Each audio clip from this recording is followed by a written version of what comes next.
दोस्तों, archaeological world में हर दिन कुछ नया खोजा जाता है जो आपके सामने सालों पुराने राज खोल कर रख देता है। लेकिन सबसे ज्यादा ध्यान वही डिस्कवरीज आकर्षित करती हैं जो अजीब होती हैं। और आज हम आपको हाल ही में खोजी गई 10 अजीब आर्कियोलॉजिस्ट डिस्कवरीज के बारे में बताएंगे। तो चलिए शुरू करते हैं आज की इस वीडियो को।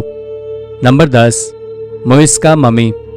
मुइस्का लोग अपने बाद बेहद डरावने और खतरनाक अवशेष छोड़कर गए हैं। ये लोग कोलंबियन एंडीज में रहा करते थे। असल में 1602 में जब स्पेनिश लोग यहाँ पर आए तो उन्होंने इन ममीज को खोजा, लेकिन उनका इंटरेस्ट इनकी आर्कियोलॉजिकल डिस्कवरी में नहीं था। इसलिए उन्होंने इनके साथ रखी गई महंगी चीजों को चुराया और भाग गए। अभी हाल ही में फिर से एक गुफा में एक छोटे बच्चे की मम्मी पाई गई है। सबसे अजीब बात यह थी कि ये लोग अपनी मम्मीज को दफनाते नहीं थे, बल्कि गुफा में सिटिंग पोजीशन में रखते थे। मुइस्का सोसाइटी के लोग सिर्फ अमीर और समृद्ध लोगों को मम्मीफाई करते थे। इनके साथ गोल्ड इयररिंग्स, ज्वेल्स आदि कीमती चीजें रखी जाती थी। कुछ ममीज को उनकी वाइफ के साथ रखा गया है, जबकि कुछ को उनके सर्वेंट्स के साथ। ममीज को इतने अजीब ढंग से केव में सिटिंग पोजीशन पर रखने की क्या वजह हो सकती है? अपने विचार हमें कमेंट करके जरूर बताइएगा। Number 9, the other Colosseum.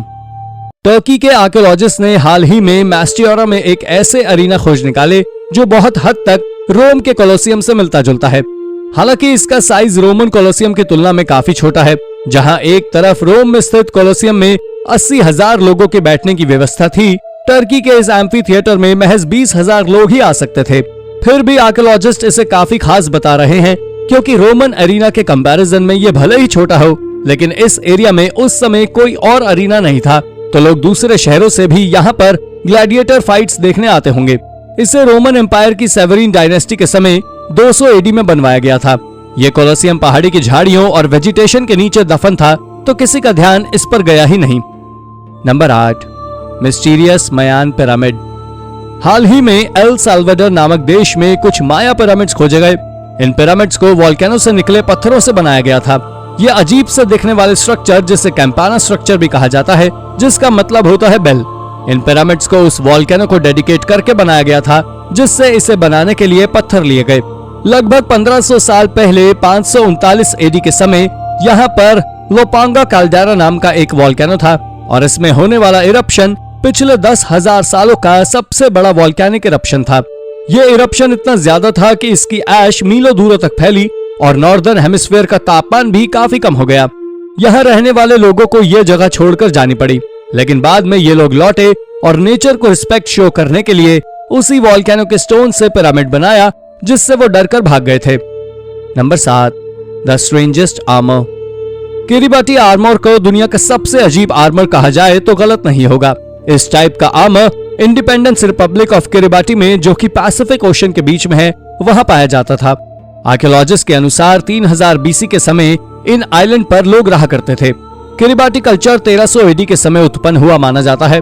ये लोग मल्लाह हुआ करते थे, और ये लोग ऐसे कैनियोस बनाने के लिए फेमस थे जो समुद्र पर चल जाया करती थी। इसके अलावा इनके घर भी काफी अजीब होते थे। ये बड़ी बड़ी बिल्डिंग्स होती थी जिन्हें मैनियाबा कहा जाता था। इन्हें आप किसी टाउन सेंटर की तरह समझ सकते हैं, जहां बहुत से लोग एक साथ रहते हों। क्योंकि ये लोग आइलैंड में रहते थे, इसलिए इनको जो चीजें अवेलेबल थी, इन्हें उन्हीं से अपना काम चलाना पड़ता था। जैसे कि ये लोग अपने कैनियोस और घर बनाने के लिए एम्बर वुड का इस्तेमाल करते थे। यहाँ तक कि ये लोग नारियल के रेशों का इस्तेमाल करके रस्सियां भी बनाते थे। इनके आर्मर्स भी इन्हीं से बनते थे। इसके अलावा ये लोग शार्क टीथ से तलवारें भी बनाते थे। ये फाइट्स इसी ग्रुप के लोगों के बीच होती थी, जिसका पर्पस किसी को मारना नहीं, बल्कि सिर्फ घायल करना होता था। हालांकि जब ब्रिटिशर्स ने यहाँ कब्जा किया, काफी सारे आर्मर्स नष्ट हो गए। आज के समय पर केवल कुछ ही बचे हुए हैं। Number 6, the sword of Goujian. Sword of Goujian अब तक का खोजा गया सबसे लेजेंडरी वेपन है, जिसे 1965 में एक आर्कियोलॉजिकल सर्वे टीम द्वारा खोजा गया था। ये सर्वे टीम चीन के जिंगजो रीजन में जैंग रिवर रिजर्वायर के पास एंशिएंट टूम्स की तलाश में निकली थी। वैसे तो आर्कियोलॉजिस्ट को यहाँ पर करीब 2000 आर्टिफैक्ट्स मिले, लेकिन उनमें से कोई भी इतना शानदार नहीं था जितना कि ये स्वॉर्ड। ये स्वॉर्ड एक कॉफिन में ह्यूमन बॉडी के साथ मिली थी। पूरा का पूरा टूम पानी में डूब गया था और सालों तक जलमग्न ही रहा। इसीलिए साइंटिस्ट भी इस स्वॉर्ड को परफेक्टली प्रिजर्व देखकर हैरान थे। इसकी म्यान इतनी मजबूत और एयर टाइट थी, शायद इसीलिए स्वॉर्ड बिल्कुल सही सलामत थी। ये स्वॉर्ड चीन के स्प्रिंग ऑटम पीरियड की थी, यानी 771 से 403 बीसी के समय की।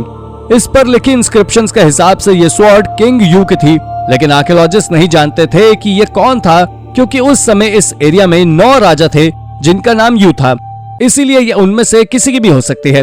अगर आपको कोई एंशिएंट स्वॉर्ड मिले तो आप क्या करेंगे? अपना जवाब हमें कमेंट करके जरूर बताइए। Number 5, Maori artefact. न्यूजीलैंड के एक एंशिएंट सेटलमेंट में माओरी आर्टिफैक्ट्स का एक कमाल का कलेक्शन खोजा गया है। ये आर्टिफैक्ट्स न्यूजीलैंड के साउथ आइलैंड में सीवर लाइन के कंस्ट्रक्शन के दौरान खोजे गए थे। खुदाई के दौरान वर्कर्स को एक एंशिएंट फायरप्लेस और स्टोन एडजी फ्रैगमेंट्स मिला। आर्कियोलॉजिस्ट के अनुसार ये एडजी स्टोन्स लेट 1800 के समय के थे, जबकि फायरप्लेस और भी पुराना हो सकता है। फायरप्लेस के साथ मसल्स और कॉकल्स जैसी शेल फिश के अवशेष भी मिले हैं। माओरी लोग यहाँ पर 1800 के मध्य में आए थे, जब उन्हें यूरोपियन कॉलोनिस्ट ने उनके सेटलमेंट से भगा दिया था। Number 4, confiscated pterosaur skeleton.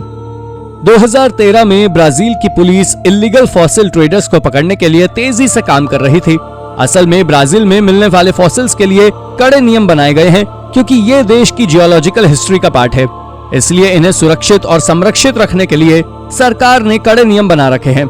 लेकिन ये स्ट्रिक्ट रूल्स भी फॉसिल्स को चोरी होने से नहीं बचा पाते।